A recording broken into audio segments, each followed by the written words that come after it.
দুনিয়ার জমিনের মধ্যে তুমি উকালতি যদি ফাঁস করিলাও, তবুও তুমি আপনার জনাজার নামাজ পড়াইতে পারতায় নাই, 5 ওয়াক্তের নামাজ ইমামতি করতে পারতায় নাই।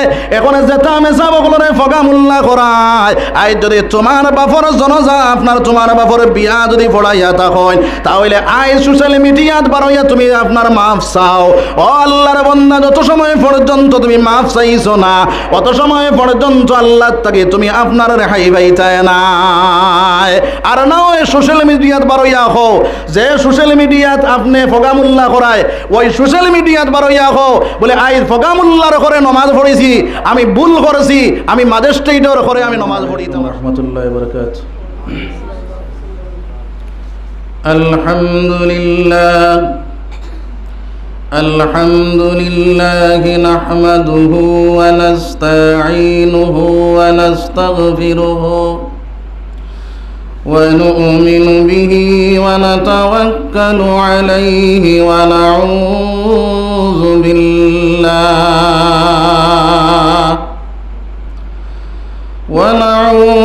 বিল্লাহি মিন শুরুরি আনফুসিনা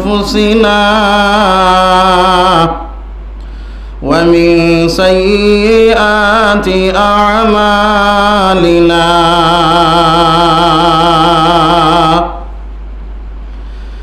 من يهده الله فلا مضل له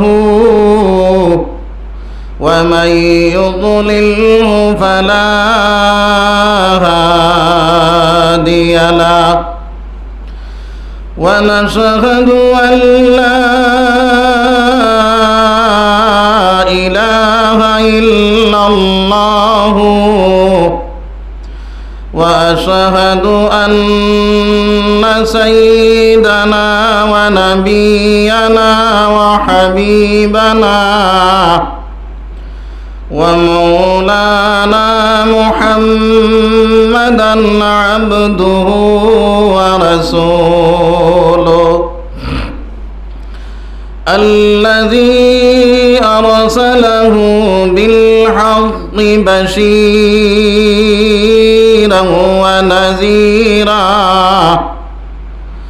وداعيا إلى الله بإذنه وسراجا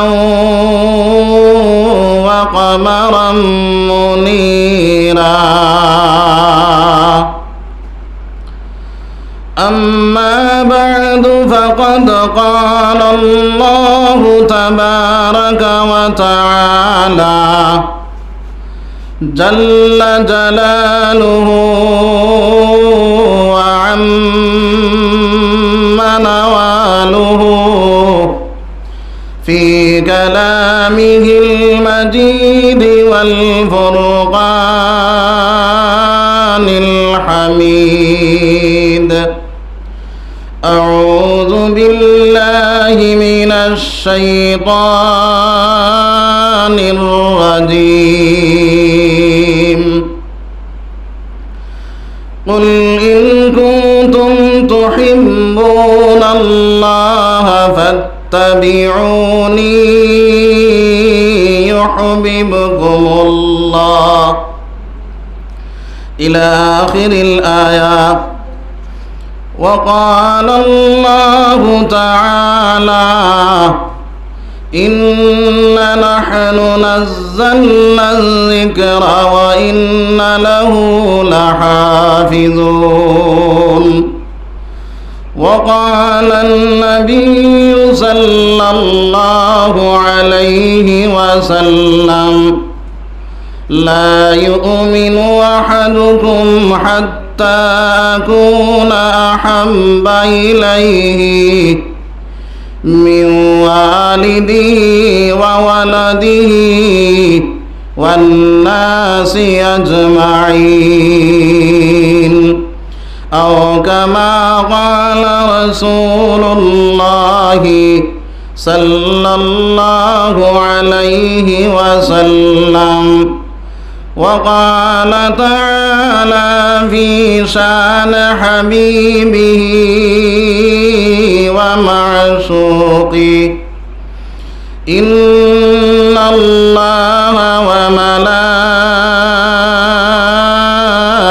وملائكته يصلون على النبي يا أيها الذين آمنوا صلوا عليه وسلموا تسليما اللهم صل على مولانا محمد وعلى آل سيدنا مولانا محمد কারাশাকর মন কারাকর বাবলা বিপদের কান্ডারি নবী শুইয়া রইছেন মদিনায় আল্লাহুম্মা সাল্লি আলা মাওলানা মুহাম্মদ ওয়া আলা আলি সাইয়্যিদিনা মাওলানা মুহাম্মদ। সম্মানিত সদর সাহাব এবং উলামায়ে কেরাম, তুলাবায়ে আযম, নজওয়ান ভাই হল, বাড়িন্তর ফরদার আড়ালের মা বইন হল, আল্লাহ পাক পরওয়ারদিগার আলমের লাখ লাখ শুকরিয়া যে আল্লাহ পাক পরওয়ারদিগার আলমে এই সফনপুর মাদ্রাসার মধ্যে দোয়ার এক মাহফিল তৈয়ার করা হয়েছে। যে সময় আসামর জমিনের মধ্যে মুসলমানের উপরে বহুত নমুনার নির্যাতন চলে, ও সময় কেন সারার লাগে দোয়ার এক মাহফিল তৈরি করা হয়েছে। আর এই মাহফিলের মধ্যে আল্লাহ রাব্বুল আলামিনে আমরারে ইহসান করছেন, মায়া করছেন, দয়া করছেন, আমরারে আসার এবং বসার তৌফিক রব্বুল আলামিন দিয়েছেন, যার কারণে আল্লাহ শুকরিয়া আদায় করে আলহামদুলিল্লাহ।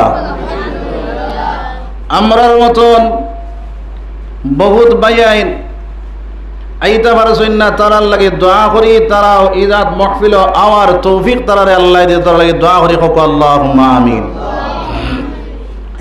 তো ভাই হল, বুজুর্গ হল, আল্লাহ রব্বুল আলামিনে আমরারে ইহসান করছেন, মায়া করছেন, দয়া করছেন, আমরারে আখিরি জামানার নবী মুহাম্মদুর রাসূলুল্লাহ সাল্লাল্লাহু আলাইহি ওয়াসাল্লামের উম্মত বানাইছে। আমরা যে দিন পাইছি, এই দিন কান আপনার আমার কাছে আইতে গিয়া আল্লাহর রাসূল সাল্লাল্লাহু আলাইহি ওয়াসাল্লাম বহুত কষ্ট করছে। যে আল্লাহর রাসূল সাল্লাল্লাহু আলাইহি ওয়াসাল্লাম যে সময় দিনের দাওয়াত দিছেন না, এই সময় তান বড় দাম, বড় ইজ্জত আরবের জমিনের মধ্যে আসলো। আল্লাহর রাসূল সাল্লাল্লাহু আলাইহি ওয়াসাল্লামরে নাম ধরি তারা ডাকিতা না, আমিন সাদিক কইতা, বড় সম্মান করতা, বড় ইজ্জত দিতা। আর আল্লাহর রাসূল এচরে সত্যবাদী আসলা, আমানতদার আসলা। যে সময় দিনের দাওয়াত দেওয়া শুরু করলা, এই সময় এখানো আল্লাহর রাসূলের শত্রু হল আপনার ফায়দা হওয়া শুরু হইলা। তো ভাই হল, বুজুর্গ হল, এখনো দুনিয়ার জমিনের মধ্যে যদি আপনি কোনো মাত মাচইন, দিনের প্রতি যদি আপনার আকর্ষণ বাড়াইন না, দিনের প্রতি আপনি আগ বাড়াইন না, তাহলে আপনি বড় বালা। দিনের মাত কথা যদি মাচইন, দিনের দিকে আপনার মানুষের আহ্বান করেন, তখন আপনি খারাপ হয়ে গেল। তো ভাই হল, বুজুর্গ হল, আল্লাহর রাসূল সাল্লাল্লাহু আলাইহি ওয়াসাল্লাম যখন দিনের দাওয়াত দেওয়া শুরু করলা, তখন তারা নানান ধরনের নির্যাতন শুরু করলো। এক সময় তারা বয়কট করে দিল। বলে কুরাইশ বংশর কোনো মানুষের লগে শাদি দেওয়া, শাদি আনা নেওয়া, মিলামিশা সব কিছু আপনার ত্যাগ করে লইল। তখন কিতাবের মধ্যে লিখিতরা এই কুরাইশ বংশর মানুষে এই আপনার এই সময় এখানে বড় কষ্ট করছেন, গাছর ফাতা সাতা পর্যন্ত খাইছেন। যা মাল আসলো খাওয়ার সেই মালগুলাও আপনার যখন শেষ হয়ে গেছে গাছর ফাতা সাতা পর্যন্ত খাইছেন। এই সময় আমার নবী মুহাম্মদুর রাসূলুল্লাহ সাল্লাল্লাহু আলাইহি ওয়াসাল্লাম বাইরে পেটর কুদা না জানতে পারিয়া হযরতে ফাতিমা রাদিয়াল্লাহু তাআলা আনহার ঘরে গেলা। হযরতে ফাতিমা রাদিয়াল্লাহু তাআলা আনহার ঘরের মধ্যে যাওয়ার পরে ডাক দিয়া কইলা, ও ফাতিমা, তোমার ঘরের মধ্যে যদি খাওয়ার কোনটা থাকে তাহলে তুমি আমারে দাও চাই। হযরতে ফাতিমা রাদিয়াল্লাহু তাআলা আনহা ডাক দিয়া কইলা, ও আব্বাজান, আমি তো আপনার হাত বায়াই আর আপনি যেদিকে তাকে আইন আমার ঘরের মধ্যে কোনো সামান লই আইন। হাসান আর হুসাইন উপাস আপনার হাতের মধ্যে কোনো কিছু দেখি আর না, আর আমার ঘরের মধ্যে কোনো সামান নাই, আপনারে আমি যে দিতাম। হাসান আর হুসাইনে যারে যারে খান্দিতেরা ও সময় কেন আমার নবী সরকারে দু আলম সাল্লাল্লাহু আলাইহি ওয়াসাল্লাম বাইরে আপনার এই জায়গা থেকে বাইরেইলা, আপনার এই কোনো জায়গার মধ্যে কোনো রুজি পাওয়া যায়নি, কোনো খাম পাওয়া যায়নি। ও সময় কেন আমার নবী মুহাম্মদুর রাসূলুল্লাহ সাল্লাল্লাহু আলাইহি ওয়াসাল্লাম বাইরে যখন আপনার গুদানির মধ্যে বাইর হইলা, বহুদূর যাওয়ার পরে ইহুদি বেটার বাড়ির ভিতরে গিয়া ঢুকিয়া কইলা, রে বেটা, তুমি তো আপনার এই জায়গার মধ্যে খাম কাজ খতরায়, খেজুর বাগানের মধ্যে খাম খতরায়, তুমি আমার একটা খাম দাও চাই। ইহুদি বেটা ডাক দিয়া কইলা, রে বেটা, তুমি মুরব্বী বেটা, তুমি কি কাম করবাই? তুমি আমার এই বাগানের মধ্যে কোনো কাম কাজ করতে পারতে নাই। ও সময় কেন ইহুদি বেটা ডাক দিয়া কয়, ও বেটা, তোমার একটা কাম আছে, যদি তুমি আমার এই জায়গার তাকিয়া আপনার ওই কুয়ার তাকিয়া পানি তুলিয়া তুমি আমার বাগানের মধ্যে পানি দিবা।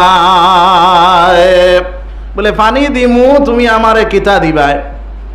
বলে যে সময় দিমু এই সময় বুঝিয়া দিমু, তুমি পানি দিতে থাকো। ও আল্লাহর রাসূল সাল্লাল্লাহু আলাইহি ওয়াসাল্লাম কুয়ার থেকে পানি তোলা শুরু করলা।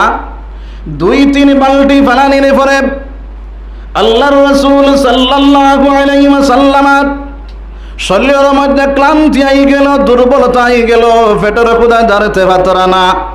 ও সময় এখানে ইহুদি বেটা ডাক দিয়া কয়, রে বেটা, কোন কারণে তুমি আপনার বই রইলা? ওই সময় আল্লাহর রাসূল সাল্লাল্লাহু আলাইহি ওয়াসাল্লাম ডাক দিয়া কইলেন, বেটা, আমি তো আপনার পানির বালতি পালানির পরে আমার শরীরের মধ্যে কিছু ক্লান্তি আইল, দুর্বলতা আই গেল, পেটের ক্ষুধা আমি জারতে পারি আর না।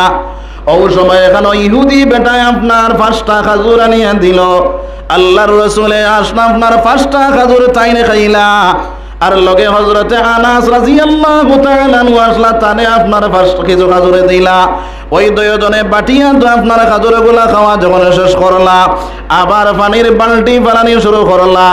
এইভাবে আপনার 8 বালতি পানি বানানির পরে 9 বালতি পানি বানানির পরে আল্লাহর রাসূল সাল্লাল্লাহু আলাইহি ওয়াসাল্লামের হাত তাকিয়া বাইরে আপনার বালতি ছিড়িয়া, আপনার রশি ছিড়িয়া বালতি কুয়ার মধ্যে পড়ে গেল গিয়া। যখন কুয়ার মধ্যে পড়লো, ইহুদি বেটায় আপনার আইয়া খুব গরম হইল। গরম হইয়া কইল, তুমি আমার বালতি সফারি রশি ছিড়িলে ইলাই, আমার নয়া রশি। ও সময় এখন আল্লাহর রাসূল সাল্লাল্লাহু আলাইহি ওয়াসাল্লাম ডাক দিয়া কইলা, তোমার রশি পূর্ণ হয়ে গেছে, যার কারণে ছিড়ি গেছে। আল্লাহর রাসূল সাল্লাল্লাহু আলাইহি ওয়াসাল্লাম এইভাবে যখন জবাব দিলা, ইহুদি বেটায় কয়, তুমি আমার নয়া রশি ছিড়ি লাইছো, তুমি বালতি ফেলাইছো। এইভাবে আপনার উত্তেজিত ইয়া আল্লাহর রাসূলের গালের মধ্যে সড় মারি দিয়েছে। নাউযুবিল্লাহ। আল্লাহর রাসূল সাল্লাল্লাহু আলাইহি ওয়াসাল্লামের গালের মধ্যে যখন সড় মারল, রে ভাই, আল্লাহর রাসূল সাল্লাল্লাহু আলাইহি ওয়াসাল্লাম ডাক দিয়া কইলা, বাইরে আমি তো যাইতাম গিয়া তুমি আমার গালের মধ্যে চড় মারলাই, কিন্তু তোমার রশিটা পূর্ণ হওয়ার কারণে তোমার রশিটা ছিঁড়ে গেছে গিয়া। ইহুদি বেটা কয় না, আমার নয়া রশি তুমি আপনার ছিঁড়ি লাগিয়েছো। ওই সময় কেন আপনার কইলা আচ্ছা ঠিক আছে, আমি যখন যাইতাম গিয়া আমার উজুরাটা দাও চাই। ওই সময় কেন আপনার 40টা খাজুর আনিয়া নবীদের হাতের মধ্যে দিল। আল্লাহর রাসূলের 40টা খাজুর লইয়া যখন রওনা দিলা, ওই সময় ইহুদি বেটায় আপনার এমন ভাবে গালিগালি শুরু করলো। আল্লাহর রাসূলের ডাক দিয়া কইলা, রে বেটা তুমি আমারে গালিয়াইলা, এর পরে গালের মধ্যে তাম্বড় মারলা, এর পরেও কি তোর লাগি গালিয়াও? বলে তুমি আমার নয়া রশি ছিঁড়ি লাইছো, যতক্ষণ পর্যন্ত আমি তোমারে দেখমু ততক্ষণ পর্যন্ত তোমারে আমি গালিয়াইতে থাকবো। হও নাউযুবিল্লাহ। আল্লাহর রাসূল সাল্লাল্লাহু আলাইহি ওয়াসাল্লামের সঙ্গে হযরত আনাস রাদিয়াল্লাহু তাআলা আনহু ডাক দেয়া, ইয়া রাসূলুল্লাহ এই বেটার প্রতিশোধ লইলা। আল্লাহর রাসূল কইলেন, না রে আনাস তুমি প্রতিশোধ লইও না। আল্লাহর রাসূল সাল্লাল্লাহু আলাইহি ওয়াসাল্লাম ওই খাজুর আপনার লইয়া যখন আপনার হাসান আর হুসাইনের কাছে গিয়া পৌঁছিলা আর দোয়া করলা, বলে ও আল্লাহ ওই বেটারে তুমি হেদায়েত দান করিলা। আল্লাহর রাসূল সাল্লাল্লাহু আলাইহি ওয়াসাল্লাম দোয়া আল্লাহর কাছে কবুল হয়ে গেল রে ভাই। যখন দোয়া কবুল হইল, ওই ইহুদি বেটা বাড়ির মধ্যে যায়, যাওয়ার পরে আল্লাহর বান্দার দিলের মধ্যে আইল, এই বেটারে এত গাইল গেলি আইলাম, এরপরেও চড় মারলাম, এরপরেও আপনার কোনো প্রতিশোধ লইল না। গাইল খাইয়া খাইয়া এই বেটা গেল গিয়া এই বেটাটা খেয়ে তখন তার পরিবারের লগে আপনার পরামর্শ চালায়। পরিবারের ডাক দিয়া কয়, ও সাপ এই বেটার সুরত কিলা, এই বেটার আপনার এই বেটার আপনার চেহারা কিলা, এই বেটার চুল কিলা, নাক কিলা, খান কিলা। ওই সময় আল্লাহর বান্দায় পরিপূর্ণ খুলিয়া যখন বয়ান করে, আল্লাহর বান্দে ডাক দিয়া কয়, এই নইলা আখিরি জমানার নবী মুহাম্মদুর রাসূলুল্লাহ। কওনা সুবহানাল্লাহ। ওই সময় কেন আমার ভাই নকল আমার বুজুর্গ হল ওই ইহুদি বেটারে বিবি পরিবারে ডাক দিয়া কয়, রে সাপ জলদি করে যাও মদিনার জমিনের মধ্যে, মক্কার জমিনের মধ্যে যে বেটা আইসইন ওই বেটা আপনার আখিরি জমানার নবী। এই বেটার কাছে তুমি জলদি করে যাও, এই বেটার কাছ থেকে তুমি গিয়া মাফ চাও। যদি মাফ লও না তাহলে দুনিয়ার জমিন তোমার বরবাদ, আখিরাতের জমিনও তোমার বরবাদ হয়ে যাইব রে ভাই। ওই সময় আল্লাহর বান্দা কি করল, হয়তো আপনার বাম হাত দিয়া ডাইন হাতের মধ্যে সেদ মারে, সেদ মারিয়া হাতটা দুই টুকরা করিলাই, দুই টুকরা করিয়া হাতটা আপনার হাতের মধ্যে লইয়া আল্লাহর রাসূল সাল্লাল্লাহু আলাইহি সাল্লামের খেদমতের মধ্যে রওনা দিলাইছে। আমার ভাই হল আমার বুজুর্গ হল যখন আল্লাহর রাসূল সাল্লাল্লাহু আলাইহি ওয়াসাল্লামের খেদমতের মধ্যে রওনা দিছে, রাস্তার মধ্যে গিয়া হযরত আলী রাদিয়াল্লাহু তাআলা আনহুর সঙ্গে দেখা সাক্ষাৎ হইল। হযরত আলী হযরত উসমান গনি রাদিয়াল্লাহু তাআলা আনহুর লগে সাক্ষাৎ হইল। হযরত উসমান গনি রাদিয়াল্লাহু তাআলা আনহুর ডাক দেয়া কয়, রে উসমান এই জায়গার মধ্যে মুহাম্মদ নামে যে বেটা, ওই বেটা কোন জায়গার মধ্যে পাওয়া যাইব? হযরত উসমানের ডাক দেয়া কয়, এই আপনার এই মুহাম্মদুর রাসূলুল্লাহর যদি তুমি পাইতে চাও তাহলে তুমি আমার সঙ্গে চলো, তাই আপনার আলীর বাড়ির মধ্যে আসলে কওনা সুবহানাল্লাহ। আল্লাহর রাসূল সাল্লাল্লাহু আলাইহি ওয়াসাল্লাম তার মনের মধ্যে আইল, আমি যে 40টা খাজুর পাইলাম, ওই 40টা খাজুর লইয়া হাসান আর হুসাইনের কাছে গিয়া পৌঁছে যায়। হাসান আর হুসাইনের দুইটা ওরা চোর মধ্যে বইলা আর এক একটা খাজুর আপনার মুখ তুলিয়া খাওয়াইতেরা। ওই সময় এখানে আপনার হযরত উসমান গনি রাদিয়াল্লাহু তাআলা আনহু ওই ইহুদি বেটার সঙ্গে লইয়া গিয়া আপনার আলীর বাড়ির মধ্যে পৌঁছিয়া গেলা। ওই আলীর বাড়ির মধ্যে পৌঁছানোর পরে ডাক যখন দিন আল্লাহর রাসূল সাল্লাল্লাহু আলাইহি ওয়াসাল্লাম বাহির হইয়া আইলা, বাহির হইয়া আমার পরে আমার ভাই নকল আমার বুজুর্গ হল আল্লাহর রাসূল সাল্লাল্লাহু আলাইহি ওয়াসাল্লামের ডাক দিয়া কয়, ইয়া রাসূলুল্লাহ ইয়া হাবিবাল্লাহ আমি ভুল করি নাইছি, আপনি আমারে মাফ করে দেখো আর আপনি কলিমা পড়াইয়া আমারে জলদি করে মুসলমান বানাবো। সুবহানাল্লাহ।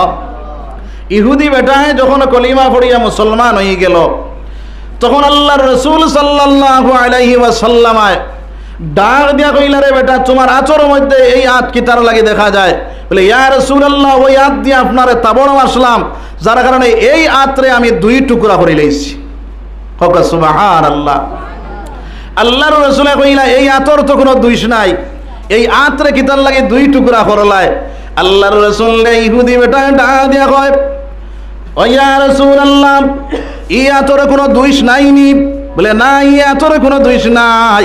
বলে তাহলে আপনি আমার হাতখানা জোড়া লাগাইয়া দিলা, কও সুবহানাল্লাহ। আল্লাহর রাসূল সাল্লাল্লাহু আলাইহি ওয়াসাল্লাম ওই সময় কেন বাইরে ডাক দিয়া কইলা ইয়া ও বেটা তাহলে তোমার খাটার লগে তোমার ওই হাতখান জোড়া লাগাইয়া রাখো। আতর জাতটা আপনার খাটার মধ্যে জোড়া লাগাইয়া রাখলা। আর আল্লাহর রাসূল সাল্লাল্লাহু আলাইহি ওয়াসাল্লাম লব মোবারক সাইরো দারে দিয়ে লাগাইয়া দিয়া আমার আল্লাহর ডাক দেখুন, ও আল্লাহ আমি মেডিসিন লাগাইয়া দিলাম, তুমি হাতটা বালা করিয়া দিলাও। দেখা যায় আগ থাকিয়া এই বেটার হাত আরো শক্তিবান বনে গেছে। সুবহানাল্লাহ। আল্লাহর রাসূলের লব পর্যন্ত বাইরে মেডিসিন আসলো রে ভাই। হযরতে আবু বকর সিদ্দিক রাদিয়াল্লাহু তাআলা নূরে আপনার যে সময় কেন গারে সুরের মধ্যে আপনার কি করলো, সাপে কাটিল। কাটার পরে আল্লাহর রাসূলের লব লাগাইয়া দিলা, দেওয়ার পরে সমস্ত সাফর বিষ পর্যন্ত পানি হয়ে গেল। সুবহানাল্লাহ। ও আল্লাহর নবী সরকারে দু আলম সাল্লাল্লাহু আলাইহি ওয়াসাল্লামের উম্মত, আই দুনিয়ার জমিনের মধ্যে আমরা ইমানদার, আমরা মুসলমান। আইজ আপনার আমার দিন মিটিয়া যায়, একবার তা ফিরিয়া চাই না রে ভাই। আইজ আমরা মুদরসার প্রতি মায়া নাই, আলিম উলামার প্রতি মায়া নাই। তাল্লা বলে ইলম অখলর লাগি আমরা মায়া মহব্বত লাগাই না, আসেনি না নাই। আল্লাহর রাসূল সাল্লাল্লাহু আলাইহি ওয়াসাল্লামের উম্মত, আইজ মুসলমানের ছেলে আপনার মুসলমানের ছেলে ওয়ার পরে আলিম উলামা অখলরে গালিয়া ফগা মুল্লা, আসেনি না নাই। হ্যাঁ মেসা বকল হয়ে গেছে, ফগা মেসা বকল। খাও না আউযুবিল্লাহ, জোরে খাও না আউযুবিল্লাহ। আইজ দুনিয়ার জমিনের মধ্যে বাইরে আলিম, যে আলিমরে তুমি ফগা মুল্লা কইলাই, যে আলিমরে তুমি ফগা মেসাব কইলাই, ওই আলিম সাহেব বাইরে না হইলে তোমার মার বিয়া হইছে না। যে আলিম সাজে মেসাবরে তুমি ফগা মুল্লা কইলাই, ওই মেসাব দিয়া তোমার আপনার হরুতায় যদি বেমারে পড়ে সেই হরুতারে ফু পর্যন্ত দেওয়াও। আইজ তোমার মা যখন মারা যায়, তোমার বাপ মারা যাওয়ার পরে ওই মেসাব না হইলে তোমার মা তোমার বাবার কাফন দফন করানি হয় না। তোমার মা তোমার বাবার বাইরে আপনার জনাজার নমাজে পড়ানি হয় না। এখন এই ফগা মুল্লা না হইলে যদি তোমার জনাজার নমাজ আদায় হয় না, ফগা মুল্লা না হইলে যদি আপনার বাইরে কাফন দফন করানি হয় না, তাহলে আই সেই মেসাব বকলরে তুমি ফগা মুল্লা করায়। আই মনে করো তুমি উকিল সাহেব হয়ে গেছো, মনে করো তুমি ম্যাজিস্ট্রেট বনি গেছো। বলে এই দুনিয়ার জমিনের মধ্যে তুমি উকালতি যদি ফাঁস করিলাও, তবুও তুমি আপনার জনাজার নমাজ পড়াইতে পারতাই নাই, 5 ওয়াক্তের নমাজ ইমামতি করতে পারতাই নাই। এখন যেটা মেসাব বকলরে ফগা মুল্লা করায়, আই যদি তোমার বাপর জনাজা আপনার তোমার বাপর বিয়া যদি পড়াইয়া থাকেন, তাহলে আই সোশ্যাল মিডিয়াত বারইয়া তুমি আপনার মাফ চাও। ও আল্লাহর বান্দা, যত সময় পর্যন্ত তুমি মাফ চাইছো না, অত সময় পর্যন্ত আল্লাহ তাকে তুমি আপনার রেহাই পাইতাই নাই। আর না ওই সোশ্যাল মিডিয়াত বারইয়া হো, যে সোশ্যাল মিডিয়াত আপনি ফগামুল্লাহ করায়, ওই সোশ্যাল মিডিয়াত বারইয়া হো বলে আই ফগামুল্লাহর করে নমাজ পড়েছি, আমি ভুল করেছি, আমি ম্যাজিস্ট্রেটের করে আমি নমাজ পড়িতাম আসলাম। আই কোনো উকিলে নমাজ পড়াইলে সেই উকিলের করে নমাজ পড়িতায়, কোনো আপনার ম্যাজিস্ট্রেটে যদি নমাজ পড়ায় তাহলে সেই ম্যাজিস্ট্রেটের করে নমাজ পড়িতায়। তোমার বাপর জনজা যদি ইমাম মৌলানা দিয়া করাও, তাহলে তুমি এই সময় এখন তুমি সোশ্যাল মিডিয়াত বারইয়া হো ফগামুল্লাহ দিয়া তোমার বাপর জনজার ইমামতি করাইছি, আমি আপনার ভুল করি লাইছি, আমার ম্যাজিস্ট্রেট দিয়া আমি আপনার ইমামতি করাইতাম আসলাম। আর না হয় তুমি সারা সোশ্যাল মিডিয়াত বারইয়া আমার মুসলমান ভাই যত সময় পর্যন্ত মাফ চাইছো না, অত সময় পর্যন্ত তোমার কোনো মাফ নাই। তুমি দুনিয়ার জমিন বেইজ্জত বেহুরমত মনোমায়, আখিরাতের জমিন বেইজ্জত বেহুরমত মনোমায়। আইজ আপনারা আলিম উলামা হল একজন হয়তো দুষ করিলেই তো পারে, সারা আলিম হলে কোনো দুষ করিলাইনি, সারা আলিম হলে দুষ করেননি ভাই। জি, একজনে 200 করেছে, তার 200 দরিয়া তারে মাত্র। কিন্তু তুমি যে যখন হইলাই ফকা মূল্যায়ন, যে তার পয়সা নাই করি নাই ওটা মেসা বকল, যে তার পয়সা নাই করি নাই ওটা আপনার মদরসাত গিয়া পড়ইন। ও ভাই, আজ যদি মুসলমানের জমিনের মধ্যে ইসলাম ঠিকানেওয়ালা আমার আল্লাহ রাব্বুল আলামিন ফরমায়, দুনিয়ার জমিনের মধ্যে যদি কোনো একমাত্র ডরানেওয়ালা হয় তাহলে একমাত্র আলিম উলামা হল আমার ডরানেওয়ালা। আল্লাহরে যদি ডরায় তাহলে একমাত্র আলিম উলামা ডরায়। আর আল্লাহর লাগে যদি প্রেম লাগায়, আকর্ষণ লাগায়, আলিম উলামা হলর লগে আপনার প্রেম লাগায়, আলিম উলামা আল্লাহর লাগে প্রেম লাগায় রে ভাই। এই দুনিয়ার জমিনের মধ্যে যারা আলিম উলামার লাগে সম্পর্ক লাগাইব, আলিম উলামার লাগি সম্পর্ক লাগাইয়া চলবো, আলিম উলামার লাগি মহব্বত লাগাইব, আল্লাহর রাসূলে ফরমায় আমার লাগে সম্পর্ক লাগাইল। এই দুনিয়ার জমিনের মধ্যে বাইরে তুমি যে ফকা মুল্লা করায়, আজ দুনিয়ার জমিনের মধ্যে তুমি আলহামদু যে সূরা আছে, ওই সূরাটা সহি শুদ্ধ করিয়া কোনো আলিমের সামনে পড়িতে পারবাইনি রে ভাই, পড়া সম্ভব আসেনি। তো আমার ভাই হল, বুজুর্গ হল, এই আলিম উলামা হলে কোরআন শরীফ তিলাওয়াত কতরা, তার কাছ থেকে তুমি কোরআন শিক্ষা করো, কোরআনের মর্যাদা দেও। যারা দুনিয়ার জমিনের মধ্যে কোরআন শিক্ষা করে আমার আল্লাহ রাব্বুল আলামিন ফরমায়, আর রহমান আল্লামাল কুরআন খালাকাল ইনসানা আল্লামাহুল বায়ান। আমার বায়ান হল, আমার বুজুর্গ হল, আমার রব্বুল আলামিন ফরমায় আমার এই দুনিয়ার জমিনের মধ্যে রে ভাই আর রহমান আল্লামাল কুরআন, আমি তারারে কোরআন শিক্ষা দিলাম, খালাকাল ইনসান, এরপরে তারারে মানুষ বানাইলাম। এতে বোঝা গেল যারা কোরআন শিক্ষা করে, কোরআনের ইলম অর্জন করে, কোরআনের উপরে আপনার কোরআনের ইলম তলব করে, এরাই মানুষ, এরাই প্রকৃত মানুষ। সুবহানাল্লাহ, এরাই দুনিয়ার জমিনের মধ্যে প্রকৃত মানুষ। আজ দুনিয়ার জমিনের মধ্যে আমরা মনে করি বলে আমি উকিল সাহেব হয়ে গেছি, আমি অ্যাডভোকেট বনে গেছি, আমিও মনে করি সব থেকে বড় মানুষ, টাকাওয়ালা পয়সাওয়ালা। দুনিয়ার জমিনের মধ্যে তোমার দাম থাকতে পারে, ইজ্জত থাকতে পারে, কিন্তু আল্লাহর দরবারের মধ্যে কোনো দাম নাই, কোনো ইজ্জত নাই। আমার ভাই, এখনো পর্যন্ত সময় আছে তওবা করো, এখনো সময় আছে তুমি আপনার তওবা করে আল্লাহর কাছে মাফ চাও, আর মানুষের কাছে দুনিয়ার জমিনের মধ্যে মাফ চাও। যখন তুমি মাফ চাইবাই আল্লাহর কাছ থেকে মাফ পাইবাই, আল্লাহর কাছে মাফ চানেওয়ালা বনিয়া যাও। লা ইলাহা ইল্লাল্লাহ, লা ইলাহা ইল্লাল্লাহ, লা ইলাহা ইল্লাল্লাহ, লা ইলাহা ইল্লাল্লাহ মুহাম্মাদুর রাসূলুল্লাহ সাল্লাল্লাহু আলাইহি ওয়াসাল্লাম।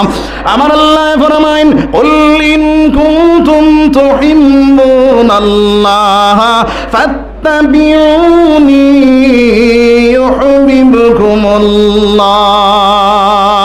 ও নবীজি, আপনি কইয়া দেখো, যদি তারা আমার লাগি প্রেম লাগাইতে চায়, আমার লাগি মহব্বত লাগাইতে চায়, তাহলে আগে তোমার লাগি প্রেম লাগাই দেও, তোমার লাগি মায়া লাগাই দেও।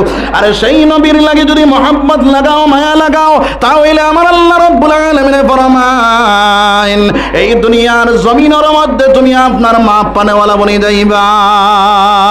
ওয়া ইয়াগফির লাকুম যুনুবাকুম, তখন আল্লাহ রাব্বুল আলামিন তোমার জীবনের গুনাহ মাফ করে দিলাই।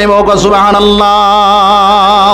এর কারণে আমার আল্লাহর রাসূল সাল্লাল্লাহু আলাইহি ওয়াসাল্লাম ফরমায়, লা ইউমিনু আহাদুকুম হাত্তা আকুনা হাব্বা ইলাইহি মিন ওয়ালিদিহি ওয়া ওয়ালাদিহি ওয়ান নাসি আজমাইন। যত সময় পর্যন্ত তারা দান তাকিয়া, তারা ওলাদ তাকি, তারা মা বাপ তাকি, আত্মীয় স্বজন তাকিয়া আমি নবীর লগে মহব্বত লাগছে না, অত সময় পর্যন্ত তার মুকম্মল ঈমান হইছে না। এখন চাই আমরার জান তাকিয়া, আমরার আওলাদ তাকিয়া, আমরার মা বাপ তাকিয়া, আমরার সারাত তাকি বেশ মায়া নবীর লগে আসেনি? আছে তো ইনশাআল্লাহ।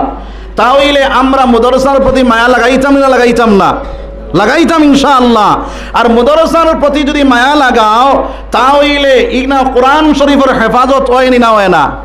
কোরআন শরীফের হেফাজত যারা করব আমার আল্লাহ ফরমায় ইন্না নাহনু নাযালনা যিকরা ওয়া ইন্না লাহু লাহাফিজুন।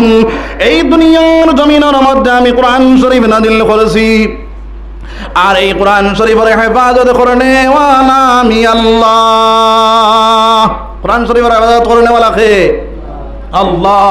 এখন যদি দুনিয়ার সফলপুরের মানুষে এই কোরআনের হেফাজত করেন না, হেফাজত কে করবো?